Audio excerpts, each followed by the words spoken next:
Ladies and gentlemen, welcome. I am Coach Gene Clemens. Thank you for joining me for what is sure to be an epic next hour plus. I don't know. I just want you all to sit back, relax, get your pens out, get your wallets out, or your card or whatever you're using, your Venmo, your Cash App, your PayPal. Make sure that you get ready to order this thing. I'm gonna welcome him in right now, the czar of the playbook, Mr. Day 3 himself, the one, the only, Emery Hunt. Emery, thank you for joining me, my guy. Congratulations. I know it's a labor of love for you. It's not something that comes lightly, and I just want to say congratulations and give you your flowers first before we do anything else. Appreciate that, man. Glad to be a part of the show. It is one of my most taxing projects that I take on during the football calendar year, outside of the other crazy things that I do all throughout the season. But this particular project always takes the longest and is the most rewarding on the other side of it. But while you're going through it, man, it is very labor intensive. But I love it. For people who don't know why I have the shades on, I have a whole little 5 minutes here where we just gonna stunt on these people real quick, and then we're gonna get into like football. We're gonna stunt because I think it's valuable to say this, right? There are a lot of people out there. There are a lot of people out there that they do the draft. That's their life. Their life is the draft. Your life is not the draft. Your when you first created football game plan, I know that the thought process was to tap into every aspect of football, not just the NFL, not just the highest level, and not just a small section of the highest level, but every aspect of the game, from high school to youth league to women's and Canadian and European leagues, German football leagues, like arena football, indoor football. Like, you've wanted to cover it all. You want it to be the one-stop shop for everything football related. And as it's turned out over these years, you've had your irons in a lot of fire. Right now, currently, working with CBS Sports, one of the best, if not the best, cappers at Sportsline, doing color commentary for college football games, and then, right? Well, I mean, and on top of doing your own content, obviously, right? The football game plan specific content, and then the draft guide. How does it feel to be able to put something together so massive, so um so so time consuming, when you know that you don't do this year round? And just for the record, how big would this thing be if you did this year round? Like, how would this be a 2000 prospect thing if you did this year round? Probably so, man. It's fascinating because you touched on a lot of what I do, and a lot of people don't understand that. I don't just cover the draft. I cover everything involving football, and so yes, the draft is a part of that. So putting together this guide in such a short period of time, um, to me, outside looking in, looking at my own self, from a 10,000 foot level, is like, man, that's impressive. Because you are covering football all throughout the season, and not just on a periphery. Like, you're literally in it. You're part of a pregame show every Thursday. You're calling games on Saturday, and you're having to watch NFL and college games and CFL games, and the spring leagues, the XFL, USFL games, now the UFL. And then you jump into the draft stuff in January, when I start going to these college all-star games, these postseason all-star games. So my process starts in January, and we're done with the guide by April 1st. And in between that, you're going to the combine, you're going to another all-star game, the HBCU Legacy Bowl. So within the January timeframe, I've gone through 9 all-star games, the NFL scouting combine. Then I lock myself in the film room here where I am now, the basement, and just kind of go through the film. So yeah, if I cover the draft all year round, it probably will be close to 2,500 players. Knowing how long it takes me to get to 1,000, it'd be fascinating to see. I'm not saying I want that, because I do like the fact that I do have the um, creative freedom to have my irons in different fires, and so that keeps my mind sharp and keeps my mind fresh. But I was shocked that when I first put out the draft guide, that it was at the top of the most scouting reports, because I felt like, man, I'm gonna put out something that's probably not gonna be the biggest guide, because guys that cover the draft all year round do a great job in covering the draft all year round. They probably have more. Then I saw I was top, and then the COVID year, I want to say 2021, that class or whatever, I think it was last year, I had over 1,000 prospects, which was just crazy. When you think about, man, that's 1,000 individual scouting reports, and to put all that together, you kind of set the bar high to where now you've been at the top for so long that you kind of keep going with it, and you realize while you're doing it, your guide is so useful, not for the draft, but also for the preseason, also for the entire duration of the regular season. It's great for the CFL. It's great for the UFL. It's great for the international game, the European League of Football. It's great for all of those things. It's great for sports betting, because now you have an understanding of who's on these rosters because you've done the work. And while you're doing this whole draft guide thing, you kind of get ready for the 2020, the upcoming college football season, because you've watched so many doggone college football games. You kind of got a good tell on rosters, scheme, coaching styles. Now, granted, a lot of the moving parts with guys now transferring, but man, you got a pretty good understanding. I've done the research now on my college football season coming up while doing the draft work. So it works hand in hand, and it's a great resource and a great project. And I wanted to talk to you about that, because this is the 5-year anniversary of the draft guide. And so going back to the beginning, like, what was the impetus? Like, what made you decide, you know what, I need to have a representative draft guide that represents football the way in which I and the people that I associate myself with see it? What's fascinating about that is everything that I've put out within the draft guides.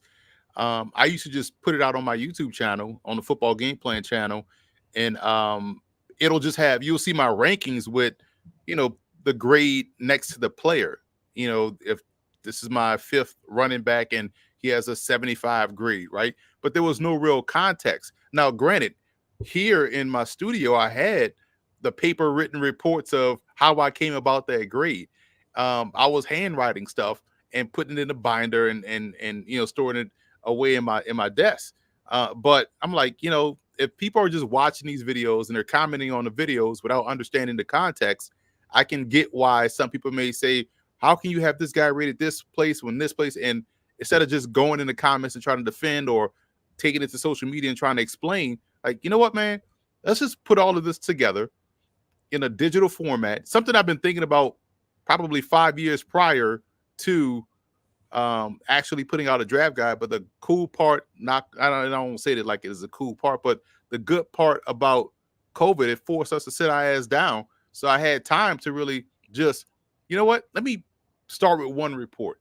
And I found it was a lot easier, more efficient and quicker to type in my comments right after I watched the film and move on to the next one, instead of writing down everything and then going to the next page. And it's just like, it was easier, and I was flying through, which is also probably why I was able to get through so many prospects, because you're not writing stuff down, and you're able to work while you're watching.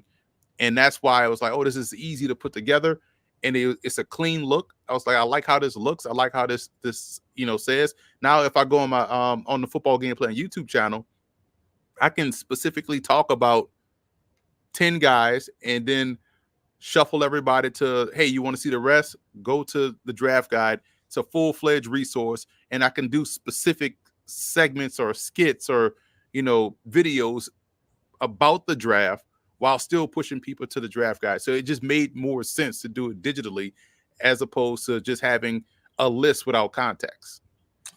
Absolutely. And that brings in a great question, because you mentioned going and doing like the top 10 on on the Football Game Plan YouTube channel, and then referring them back to the draft guide, which is so much more substantial.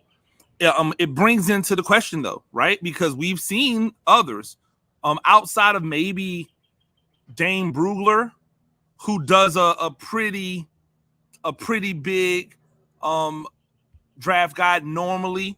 And shout out to Dane and the work he does, but not to this level. When you look at other people and when they do their draft evaluation, it ends up being, oh, well, the top 100, the top 200, the top 250. Why so many prospects? Like, why put together a draft guide this expansive? To show people, one, it's a selfish reason. It's maybe a little bit of a vanity project to show people what can be done, what's possible.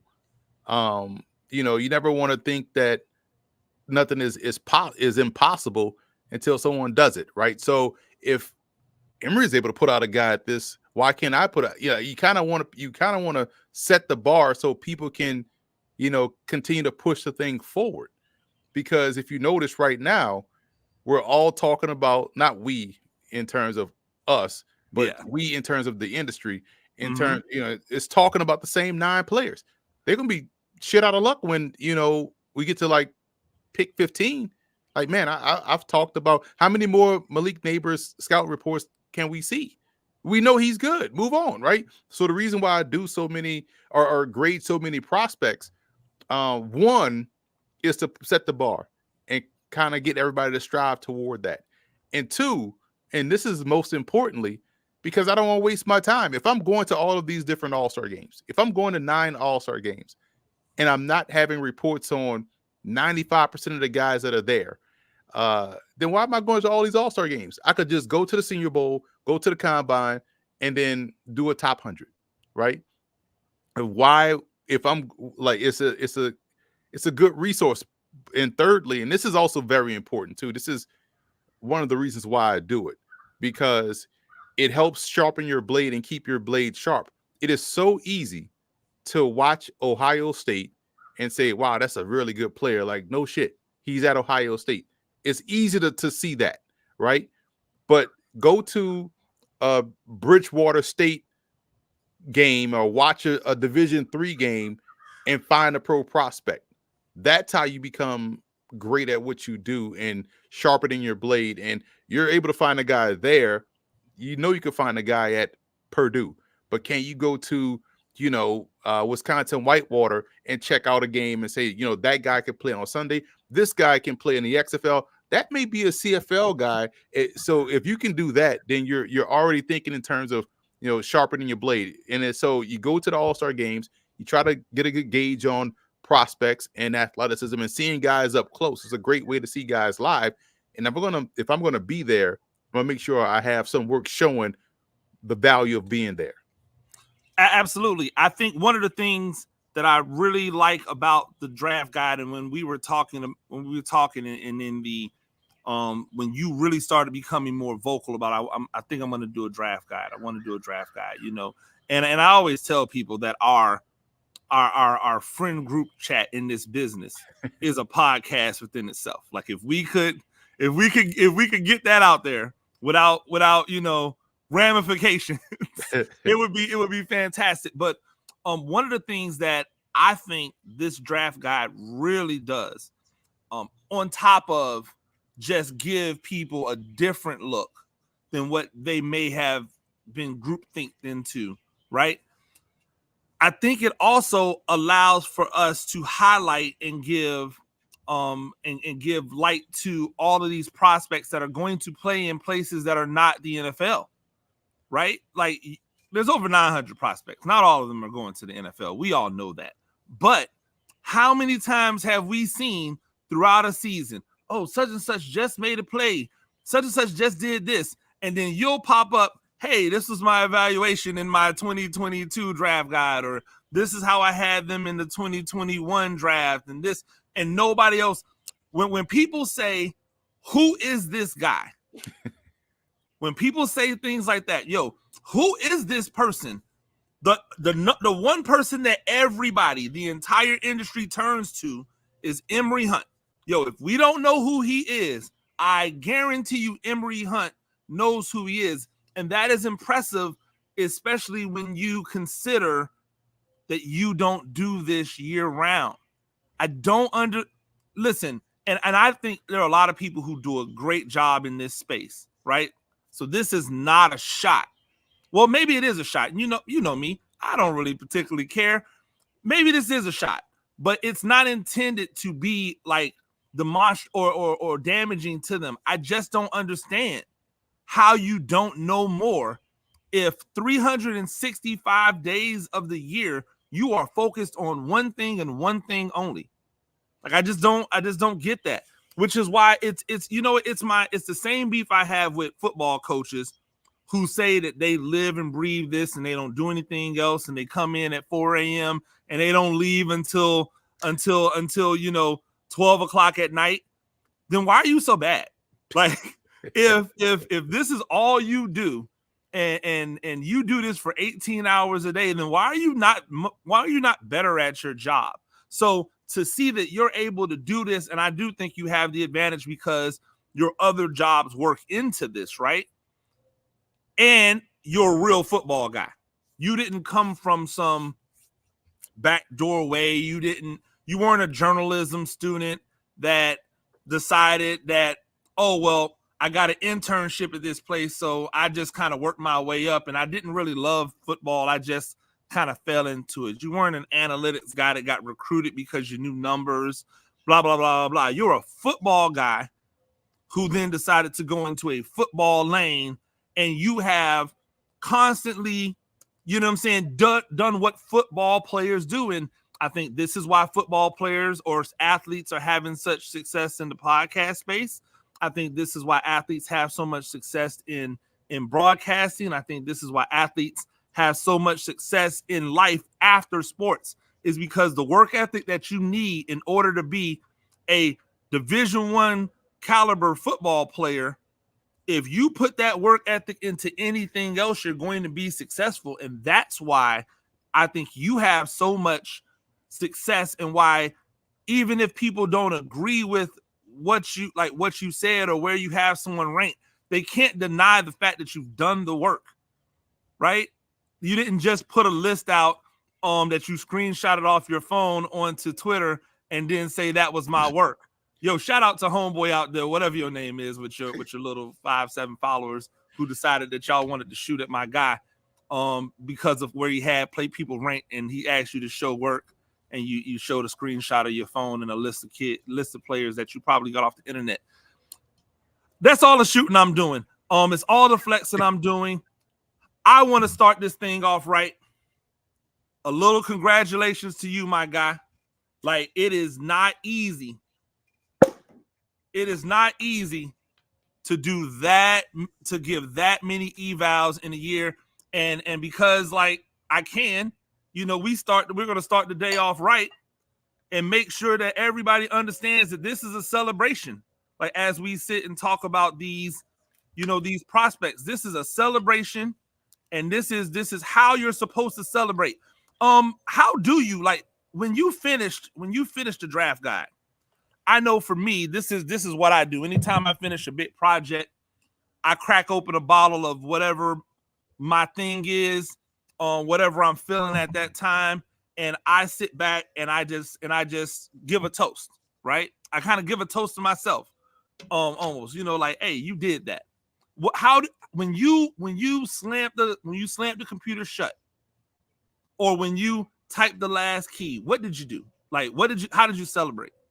Man, I went and watched cartoons. Like, you know what I'm saying? Like, I did something completely outside of football. I went and found some old cartoons and just like some Bugs Bunny cartoons, just watched that. And I had a glass of, my Johnny Walker red Blue Label. Yeah. Oh, Blue no, Label. Blue Label. Yeah, Okay. Blue Label. All right, there we go. go. Like, that's what I'm looking for. I had a glass of that, but that's what I love about sports, man. Doing stuff like this, man. And I can only speak to football, where it gives. So I don't get mad when people shoot shots or critique my rankings. That's fine, because I, like you said, I know I put the work in, and I know the work was genuine and done. But football gives you the greatest opportunities. Hey, man, I'm better than you, and I can prove it. Like, we got to, at some point, sports in general, but I'm speaking specifically to football. Like, I'm better than you. I can prove it. And we get an opportunity to go out and prove it. Like, here's my work. Let's see who's right at the end of the day, right? Or, let's get out there, line up on the line of scrimmage and go. And so that's what I love about the industry, is the challenge. It's the competitive nature. Everyone loves an athlete until it's time to compete. Then they don't want competition, right? But I love competition. I love to compete. And it's why, I was able to get through something like this, because I know if I didn't do it, then it would give people the thought process that it couldn't be done. So I had my Johnny Walker Blue. I laid down, watched some cartoons, got my mind away from football before I dove right back in it, because we got UFL kicking off this weekend. Absolutely, and I'm excited about UFL. And if you want to know what about most of those UFL players, you know where you need to go and look? You need to go and look on the 2023 draft guide, or the 2022 draft guide, or the 2021 draft guide, and I guarantee you will see 95% of the players that are in the UFL have probably, if they're within the last 5 years, since 2000, they've popped up in the football game plan draft guide. And if not, if they're older than that, then if you go to if you go to youtube.com/football game plan and subscribe to his YouTube channel, you'll see those prospects come up somewhere in there on one of those breakdowns from that year. I want to really get into the draft guide. I have questions, because we talk about prospects all the time, but I want people to understand, like, your rankings are your rankings. I don't necessarily, I feel like we influence each other, right? We value each other's opinion when we talk about prospects, but we don't always necessarily 100% agree, right? We don't always 100% agree, but the draft guide becomes your overall stamp on the consensus of how this thing should be done and your views on it, right? So, first question out, and I want to go down every position group, not necessarily every little like nugget, because I know you have like 4 or 5 different wide receivers. We're going to talk about that. I want to get into it. The number one thing, you have 88 quarterback prospects on here, right? It's not the most of any group, but it is the most egregious. Like, why are you out here? You know what I'm saying, doing evals for 88 quarterbacks when that's the one position that you're never going to have multiple on the field? Why was that important?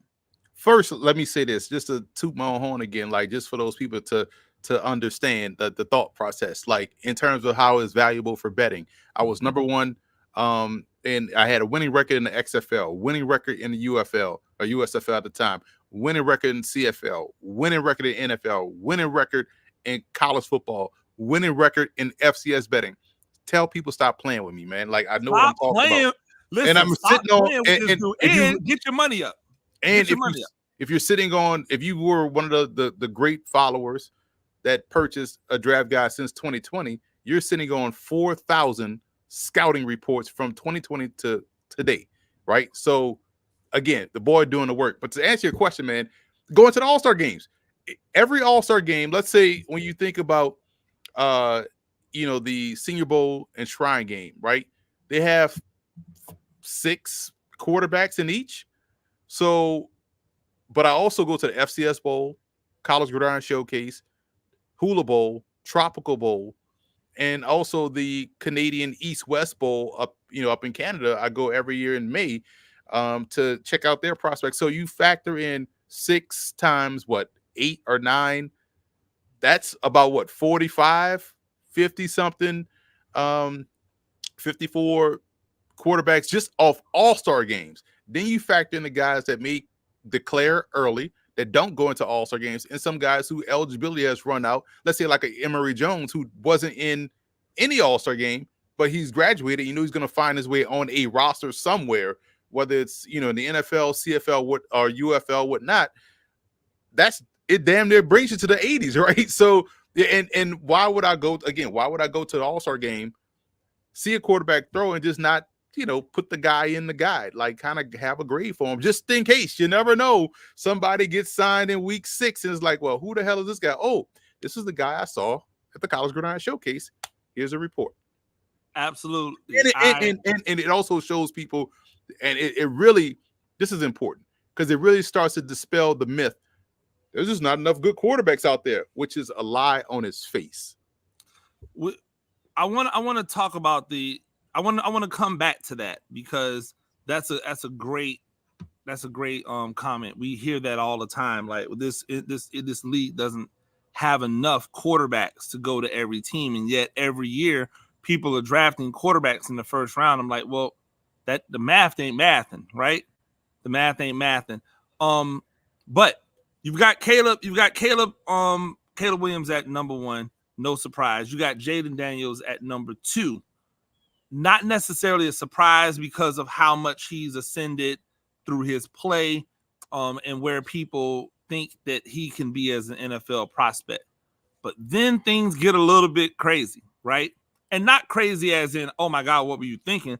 Crazy like it just doesn't follow what other people believe it should be. At number 3, you've got Spencer Rattler. At number 4, you've got Jordan Travis, then Drake May, then Penix Jr., which I had an issue with, then McCarthy at 7th. I believe Bo Nix might be like 10th or 11th, right?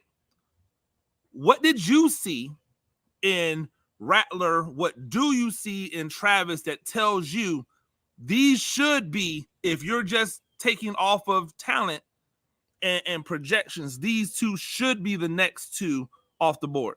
We can't allow perfection to be the enemy of good. Like striving for the best clear prospect and ignoring what we've seen and what we've watched over the course of a person's career and what we're currently seeing in the NFL. A lot of people have short memories because just a few years ago, it was like, hey, Spencer Rattler, you should tank in your draft to get Spencer Rattler number 1. He should replace this quarterback now because you got Spencer Rattler coming in next year, blah, blah, blah, right? So he started all great. Had a rough patch, and his raw numbers weren't bad the year he got replaced by Caleb Williams, who went on to win the Heisman Trophy, went on to be the number 1 overall pick. We think he's going to be the number 1 overall pick, but there's no knocking that, right? But for me, Rattler was able to go through the trials and tribulations you see a pro quarterback go through, the ups and downs. He was sitting atop of the hill, then he got knocked down. And then he transferred out to South Carolina, and it didn't start off great there until he had the big upset in the big game against Clemson. And then he doubled that with a great, game against Notre Dame and a great bowl game. So you like that he finished 2022, the last 6 games, on a high note. So you were excited about coming into 2023. And we saw him not have the protection up front, which started to get sick, I would say once Arjulo became the starter, at center, they started to get things straightened out up front and the production went up. But you like that he was able to navigate through that and still play well throughout the whole trials and tribulations of a career and throughout the whole adversity he went through this year early in his career with the offensive line. He reminds me a lot of what we've seen from Baker Mayfield, right? In terms of what Baker Mayfield was with the Browns to what he became, in Carolina for that stint, to that one little, stint in LA, and to now what we've seen in Tampa. That's Spencer Rattler. So I feel like when you have someone that's battle tested, I can trust that this guy won't go in the tank.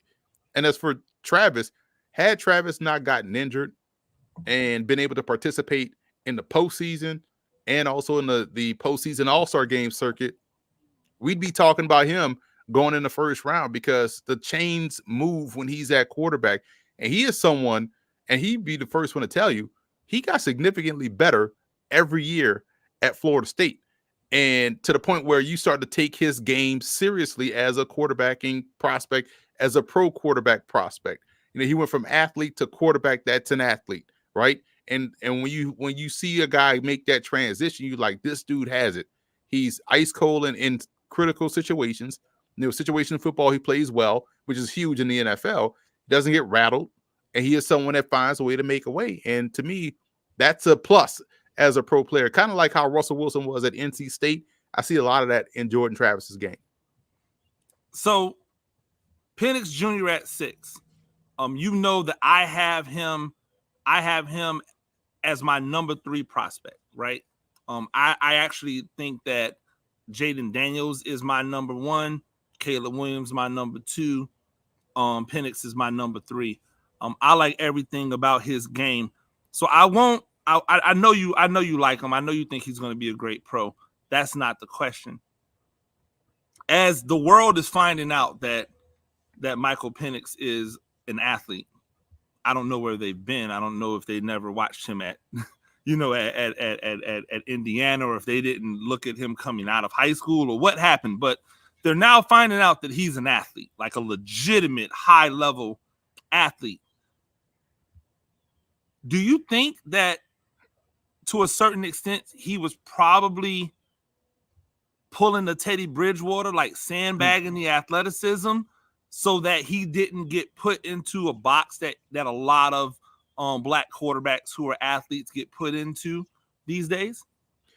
It's an interesting thought and question, because if he was the runner, would his knee injuries get even more spotlighted as a negative, right?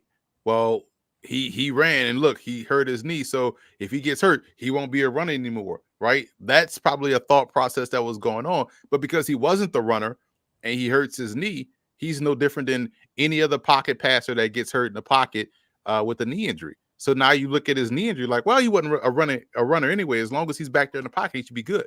So I think it came out as a wash.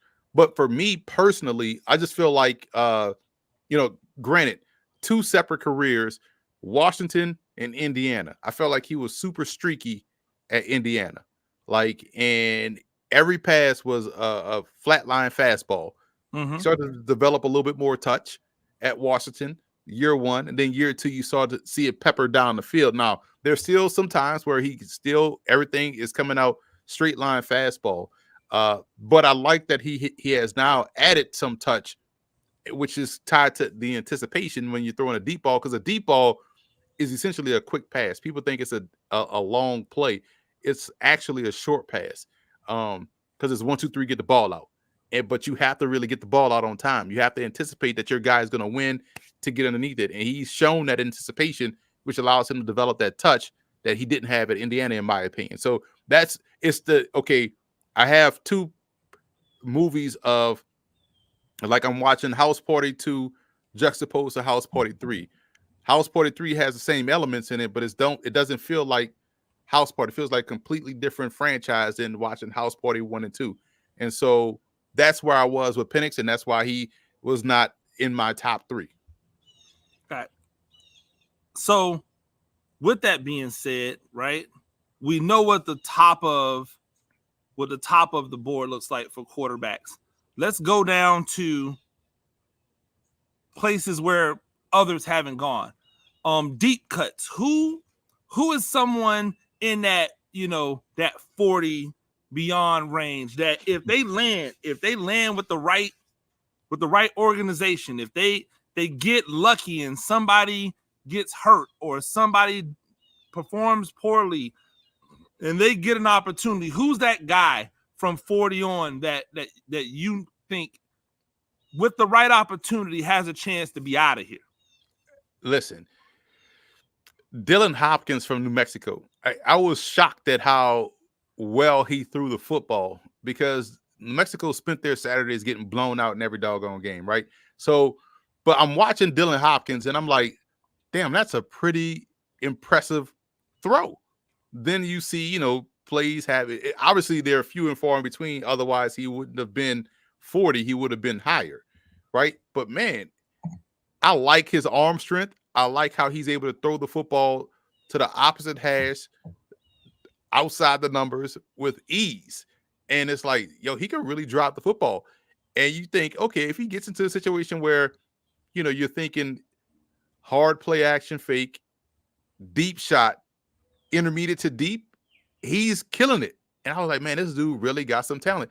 And for 2025, you do have some they got some talent on that New Mexico team. People are going to talk about their running back and they're going to talk about their receiver. Them dudes could flat out ball and fly.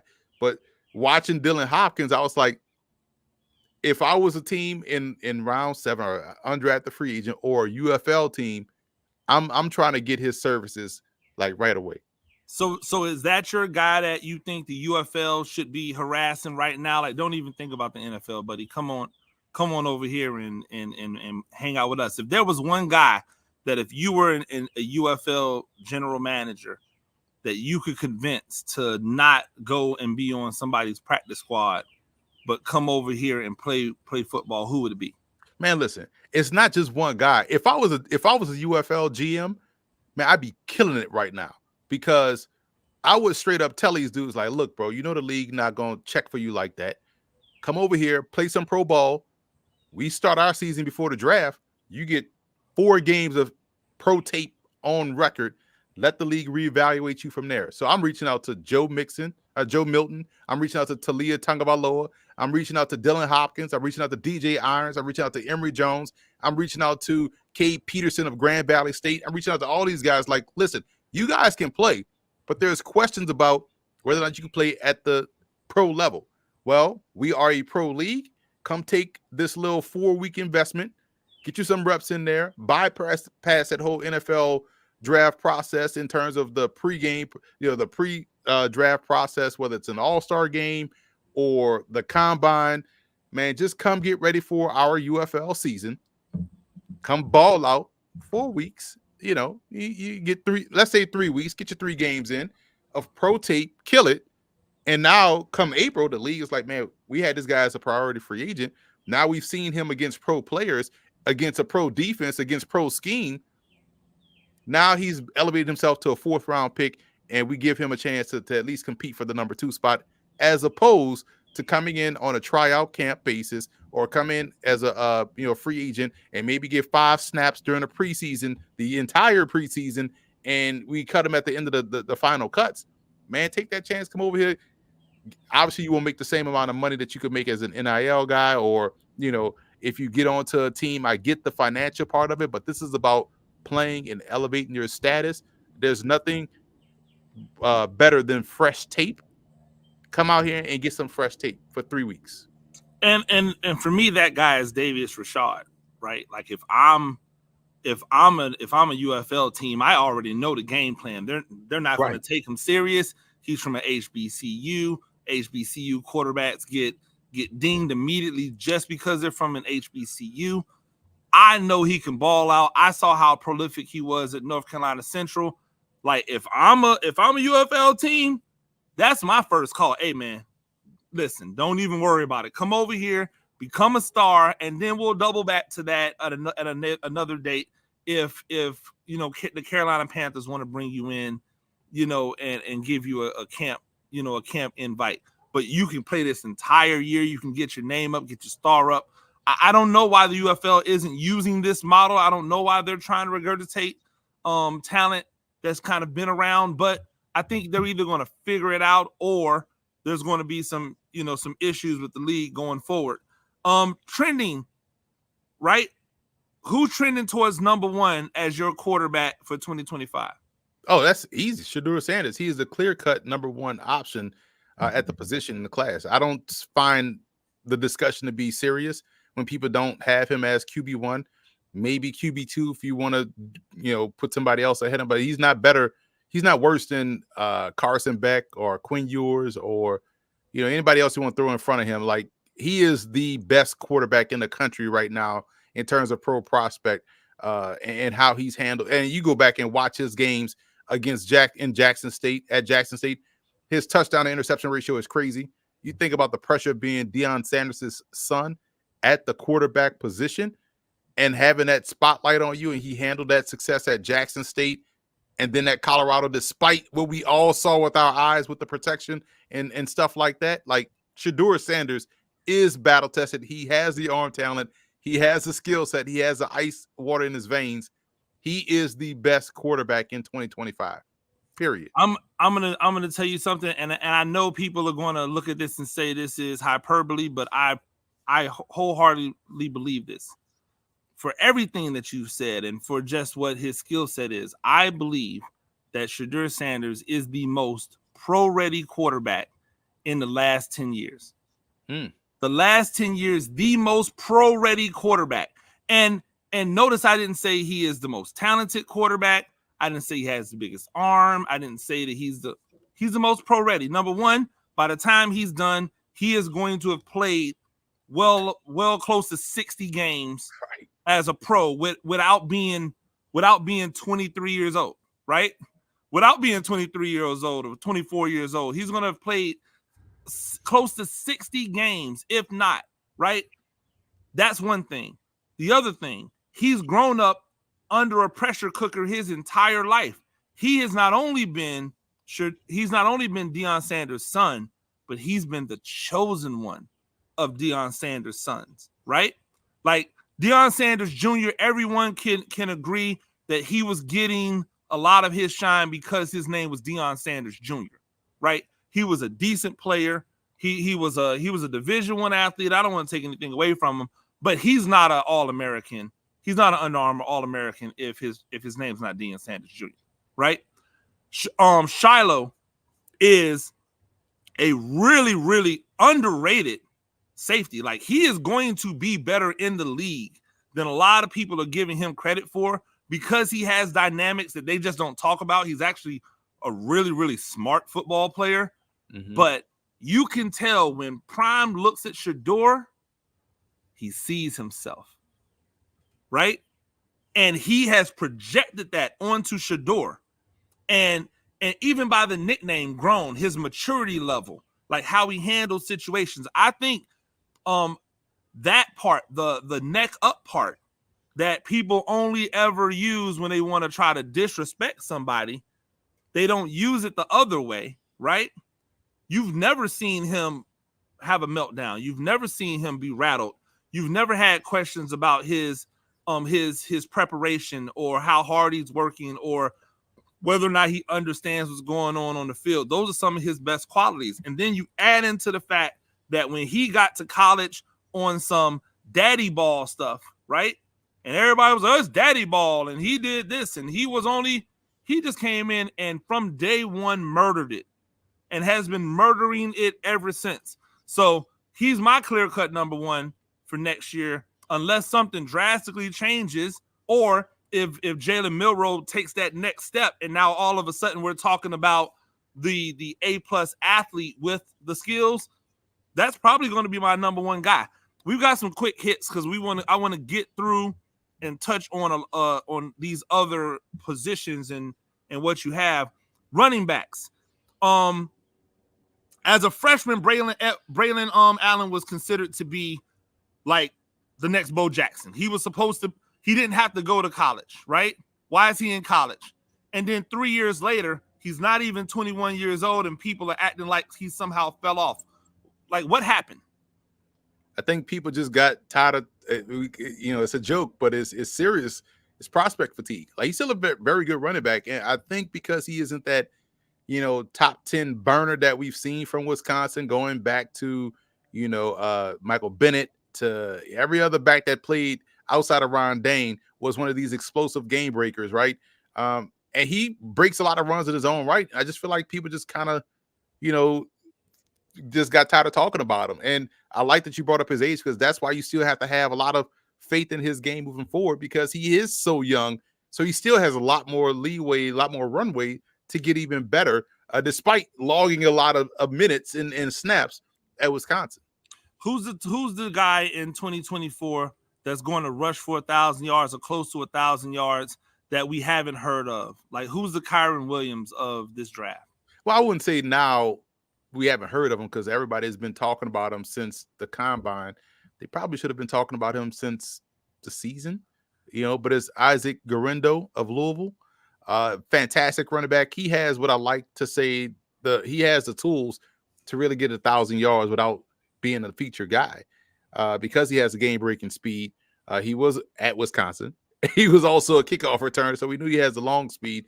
But I think he's going to be someone, because of his speed and because of his ability at the home run, it won't take him a feature back role to hit that 1,000 yards. But I feel like now everybody's on point with him and realizing how talented he is. He had a really good shrine game. So H-backs tight ends. We know Brock Bowers, he's the class of the thing. Jaheim Bell, he's your number 3, I believe, number 3 or number 4 H-back. I look at him like he might be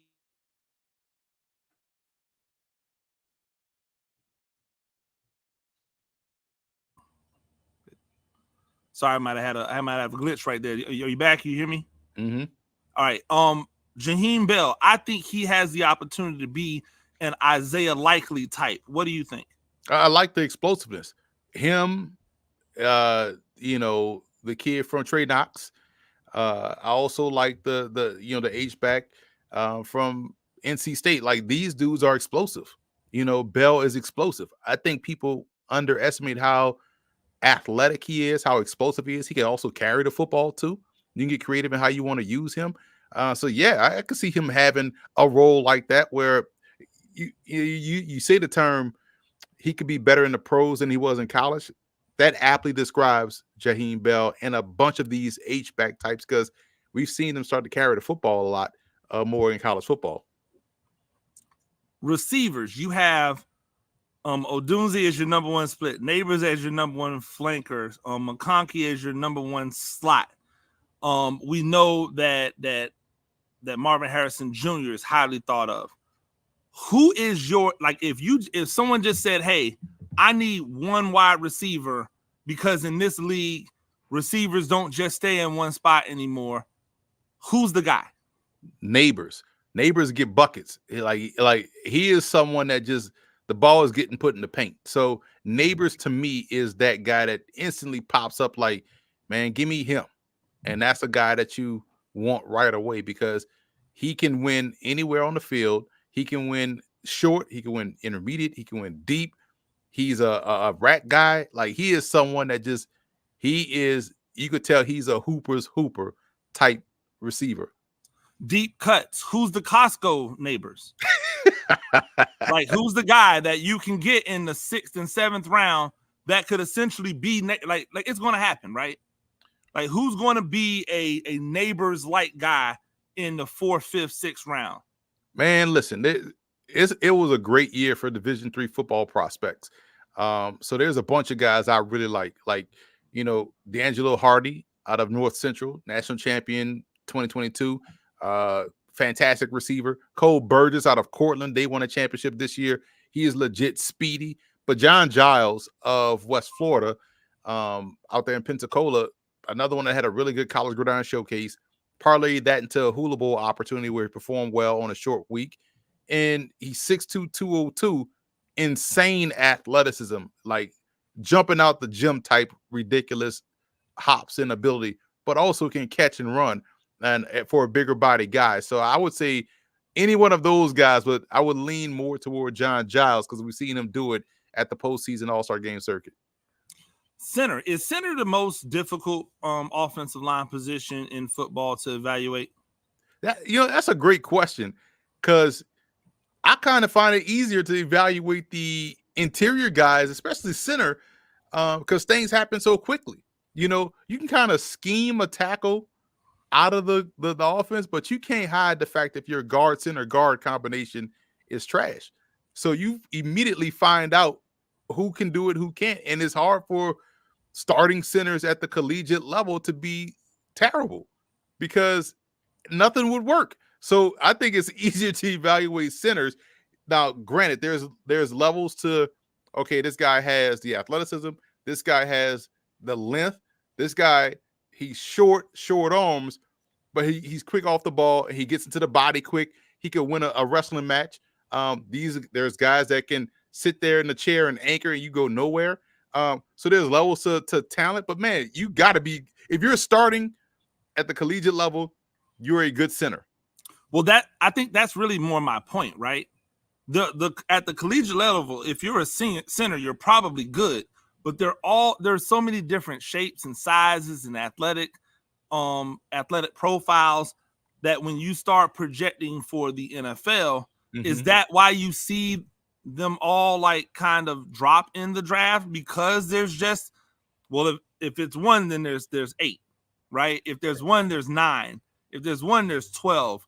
And so maybe the people don't understand how to differentiate from what number 1 is to number 10, and that's why it gets more difficult to evaluate. Not that it's not easy to see that he can play, more than it is he better than him. This is where it probably comes down to, and this is the difference between media scouting, which is what we do, and pro scouting, because you got to go talk to these guys, put them up on a whiteboard, and see where they are mentally in terms of explaining their calls, explaining, fronts, explaining what they see, how they attack certain things, how they counter a counter. Those type things could differentiate. But for us in the media, kind of is preference. Like, okay, this guy has longer arms. I prefer longer arm centers. This guy is a little bit more athletic. He may be 285. I like guys that get out there on the move. This guy may be a 330-pound center. I like big rocks in the middle.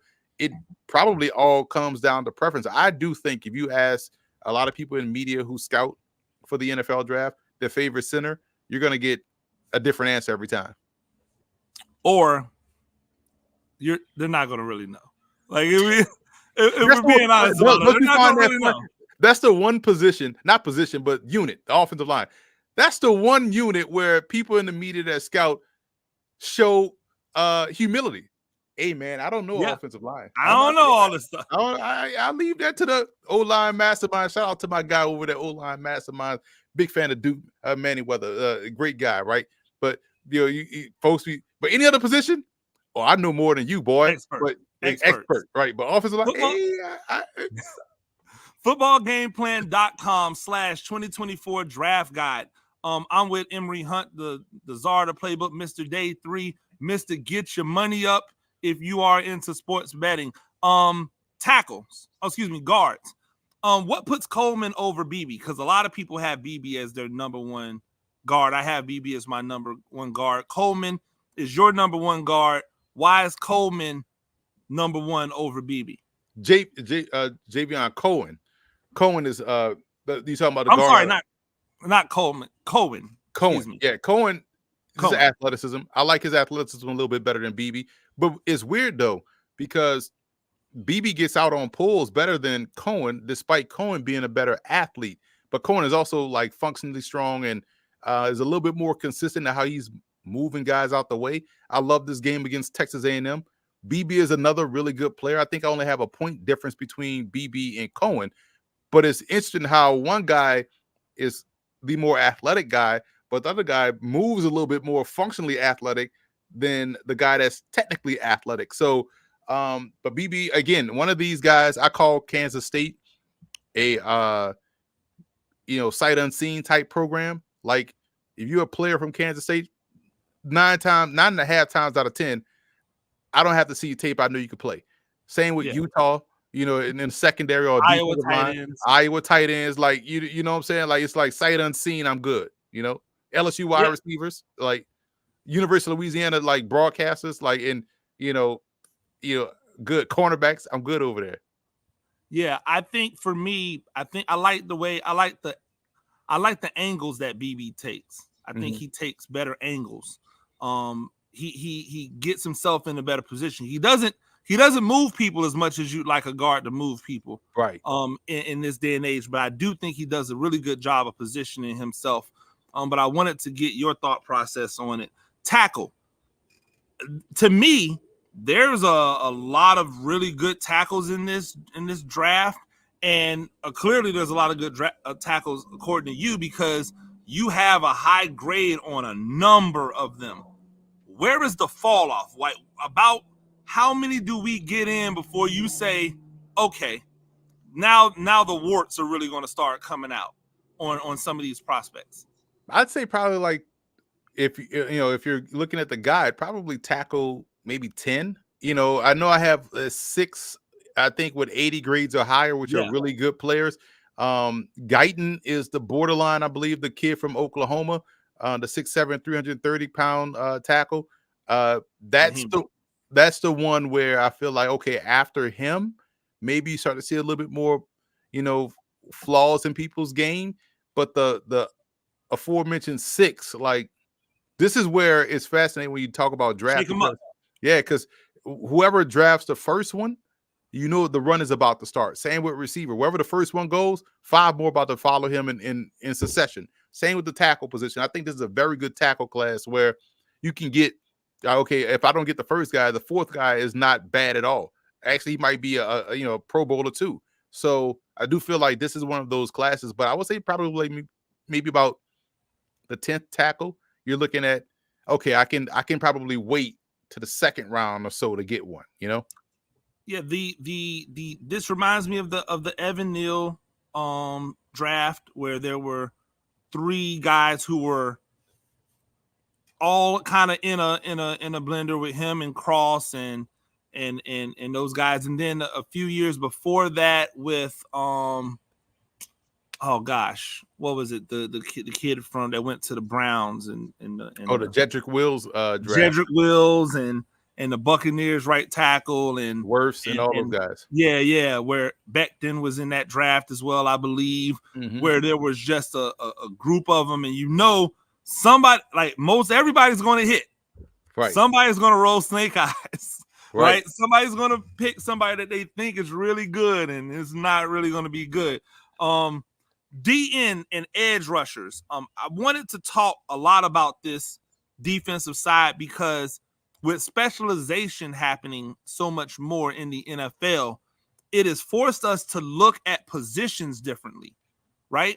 So quickly, what makes the difference for people that just don't understand when you say, hey, this is a 3-4 D end, a 4-3 defense end, and an edge rusher? What makes the difference? Is it simply just speed and physicality, or what is it that you go, okay, these things are different? Because when you look at your groups, you can see similar size profiles in all 3 groups. So what makes those different? Firstly, why do we have to capitalize edge? I don't know why that started, but whatever. So, but edge players used to be just weak side defensive ends, right? The smaller of the two. And these the edge guys are your more twitchy, your more athletic, pure pass rushers. The 4-3 defensive ends are guys that are used to being able to play with their hands well from a point of attack perspective, shock and disengage, read the run, read flow, go chase the football, play a more traditional role as a down lineman. The 3-4 defensive ends are essentially 5 techniques where they may have longer arms. They may not be the twitchier guys of a 4-3 defensive end or an edge rusher, but they can get pressure, but they also can hold their own versus the run. That you can't move them off the spot. They can get pressure with power more than speed, but they have the long arms to really set an edge and anchor and clear things up. You could 2-gap a little bit with them and free up things for these backers to go and have free flow to the football. So that's how I differentiate the 3. Your Leonard Williams types, right? Exactly. That's your 3-4. That's your 5 techniques. You're right. Your Quentin Williams, Cam Jordans, those guys. Right? So then with that being said, what's a 3-4 outside line? Like, what happened to the 3-4 outside linebacker? They became edge players. They all became edge players. All became edge. But one of them is a drop guy. Like one of them doesn't.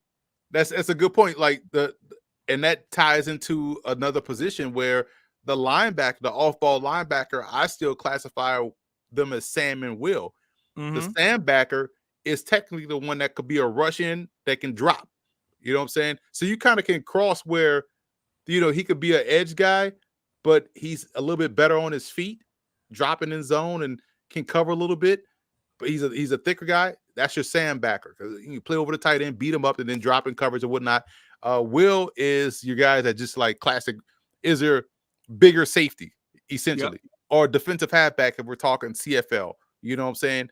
A guy that can play that curl flat, that hook curl, go chase a run across the way. That type of guy is your weak side backer that can cover one-on-one with tight ends and also some backs. Defensive tackle wise, who had the most impressive interior D-line when you looked at it? Was it Florida State or was it Texas? Because you have both of them with players that are ranked high as your defensive tackles, and both of them have players who are ranked high as nose guards. So which group, when you were watching film, which group were you just sitting back going, I don't, as a running back, I don't want to run against that group? Texas. Like Texas had like the larger guy and a guy that was active in Murphy. And the larger guy was Sweat. But Sweat, like when he decided to move, he was moving. For Florida State, Fisk was so quick off the doggone ball, and it's just a supremely good athlete. It's like if I was a quarterback, I would hate to have gone against Florida State. If I was a running back, I'd hate to have gone against Texas, if that makes sense. No, perfectly. It makes perfect sense. I was more looking at it. If I was an outside runner, I wouldn't want to run against Florida State. They do a really good job of chasing. If I'm a between the tackle style of offense or a type of runner, a hold, a cutback guy, I don't want to have anything to do with Texas. Those from the A to the C gaps, that's covered up by two dudes. Right. They got that on lock. They've got that locked down. When they you saw when they both went into like two techniques and essentially just covered up all four gaps. You had nowhere to go. Like that's got to be the scariest proposition to look out and see those two dudes in two techs and go, okay, well, I can't run to the A gap, can't run to the B gap. Let me just go ahead and try to bounce that, only to remember that it's Texas and they've got athletes everywhere out there. Like, no wonder Cooper, and this goes into my next thing, because I'm big on Cooper out of Texas. I think out of Texas A&M, excuse me.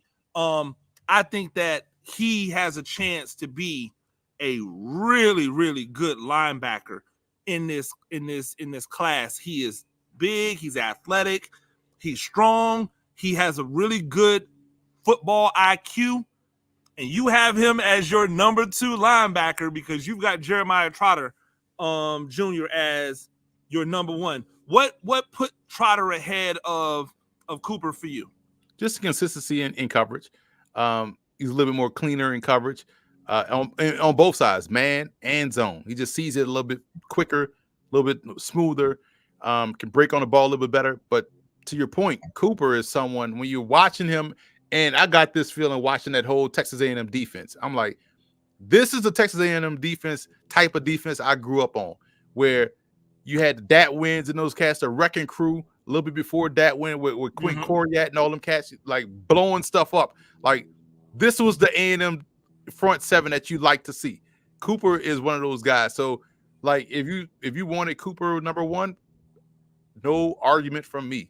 But the only reason why I have Trotter ahead of him is for that one specific reason of, the coverage. Like, okay, man zone, I know he has the ability to, see it, get there, and turn the ball over. And he turns it over, and he's going to the house.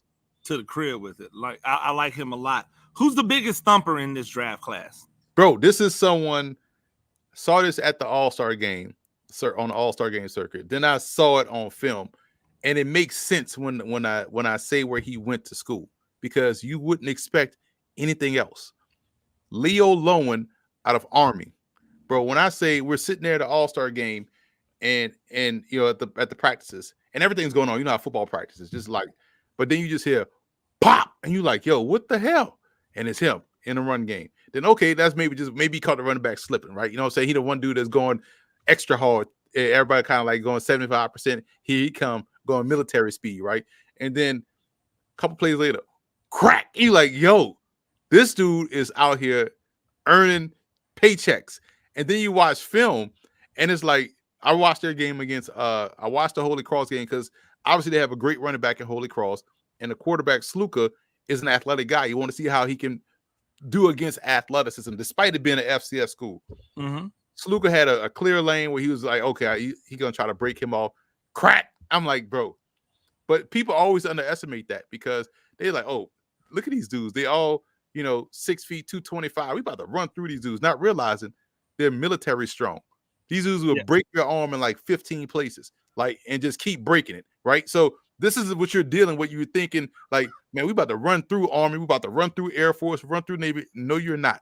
Like, these little small dudes got like legit death strength, and they will deploy that on you when you're trying to go physical with them toe to toe. This is what they do for a living And it's life every and day. death for them. It's life Exactly. and death for them for real. Literally. Like if I Yeah, let no, you I get hear you. past me, I'm gonna die. The country's gonna falter. We can't have our military getting blown up on blocks, combo blocks.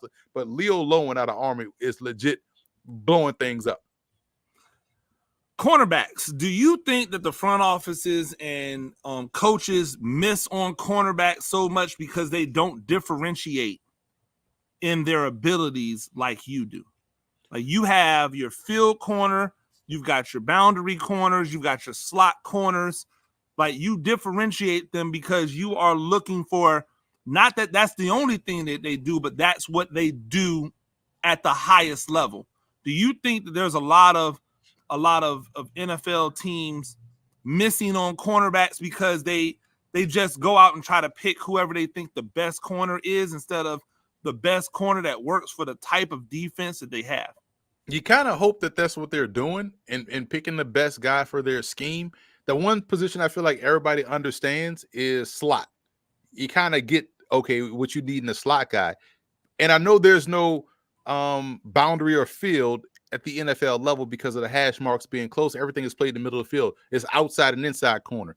But when I'm looking at boundary and field, I'm grading it from how I see the college game, right? Mm-hmm. Boundary side is the short side of the field to me, where you want your guy on that side, and how I'm looking at it from an NFL draft perspective, your boundary guy should be your best press guy, right?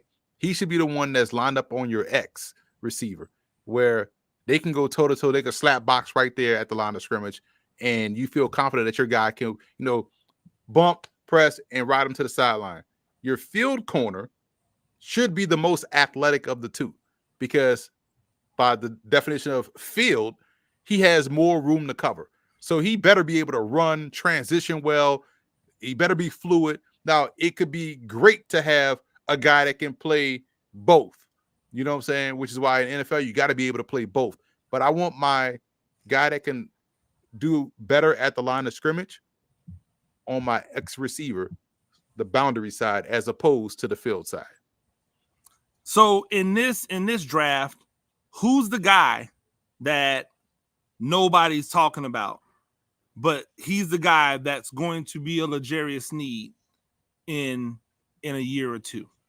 Probably Jarvis Brownlee of Louisville. I don't think people understand he was injured a little bit this year, so he missed a couple games. And he, to me, is probably the best pure cover corner, like just from a coverage technique perspective. I know Terrion Arnold is great at covering, but when I'm talking about man and zone, fluidity, all that stuff, like I feel like Brownlee gets criminally underrated. DJ Daniel is another one I like a lot from Auburn. I feel like he is someone that DJ James. I'm sorry, Max Melton of Rutgers is another one. Great cover guy. So Arnold, James, Melton, Brownlee, I think are, regardless of pound for pound, inside, outside, best pure cover corners out there. And you have Melton as your number one boundary corner, if I'm not mistaken. Correct. And that makes sense now when you're talking about how you look at the boundary guy, why Melton would be so high in your thought process. Safeties. Have combo safeties become the more valuable safety in today because of all of this amoeba defense that we're playing in the NFL? Has it almost done away with the guy who was your pure free safety or your pure strong safety? Yeah, great question, because I found it this year, it was a little bit tougher for me to really diagnose that's a free safety, that's a combo guy, that's just strong safety. And the best example I could use is probably, you watch Georgia secondary, all them dudes look like cornerbacks. You know what I'm saying? Like, so now the combo guy is essentially, a safety that can cover. If he's even a safety, he probably just be a cornerback that you just kind of, like Marcus Banks, I believe, from Mississippi State. Like he was a corner, or he was a safety, but can also play corner. Some may view him as a safety, some may view him as a corner. I see him as a slot corner. Is that really different than a slot safety? I do trust his tackling ability. So there's a lot of gray area with those positions. And I do feel like the one dude you probably can clearly define as a strong safety, because that MF probably can't cover to get out of bed, right? But everybody else, there's some leeway between, covering, and can he? Do you trust him deep third? Is he too much of a cornerback when you put him back deep, or does he have the discipline to stay deep? That's how I was able to tell who would be best as a free safety this year. It was like, okay, who's the most disciplined guy when they put them back deep? Like, who's not going to stay off? Who's going to stay on that line and not stay flat and keep their eyes in the backfield? And oh my, something's happened behind me. And who's going to stay disciplined and stay deeper than the deepest? And that's, to me, the guy that either was winning out. Okay, we're going to put him in a free safety box. This guy's going to be a strong safety because I like how he triggers. And this guy's a combo guy because I think he could drop down the slot, do well in man coverage, and kind of chase the ball going away or play the run coming toward him. And that's how you be able to differentiate. What's the one thing that you're going to take away from this draft class as you put a bow on another year in the books? Like, what's the one takeaway from this draft class as a whole? This is a great depth building draft class. And I know every draft should be able to say that, but this is a draft class to where if you need a QB 2, great guys to be that have a track to being number 1, like a Michael Pratt. If you need a RB2 that pairs with the perfect guy that you already have on your roster, this is a great class for that. If this is a class where you need guys that can cover, you need those because they got a bunch of guys that can run routes in today's game. This is a great class to get a QB, a cornerback 2, 3, a nickel defender. These are the type of depth building drafts that help you go deep into the playoffs. Well, from me to you, I just want to say once again, congratulations on everything you do, but congratulations on another draft guide in the book, the 2024 draft guide, football game plan. Go ahead and get it right now. Like, go ahead and go to footballgameplan.com/2024 draft guide.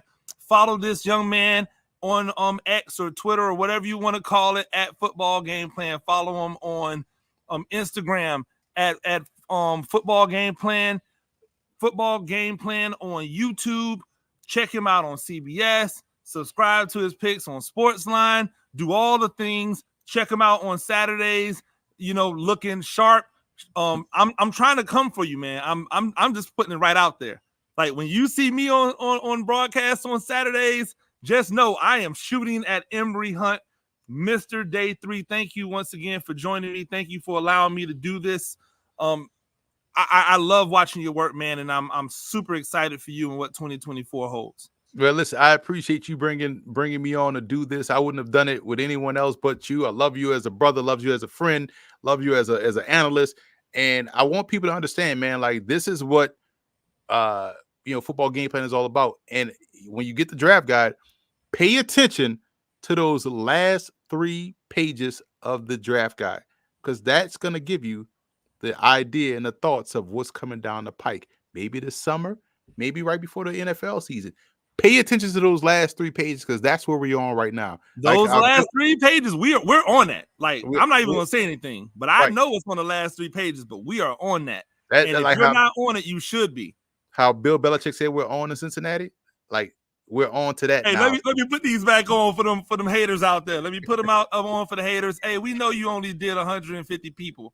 We get it. We know you mad, but it is what it is. Hey, if you didn't do any work past 200, go ahead and get this draft guide, footballgameplan.com/2024 draft guide. We know that you don't know what these players are like. And when you tell us all of the stuff that Emory told us, we won't even call you out on it. We'll just say thank you for your purchase. That's it. Hey, thank you for your purchase. Hey, Emory Hunt, once again, ladies and gentlemen, that's our time. I'm Coach Gene Clemens. You know where to find me, at Gene Clemens everywhere. Make sure you subscribe to the YouTube channel, Coach Gene Clemens. Everywhere else is at Gene Clemens. Until next time, peace.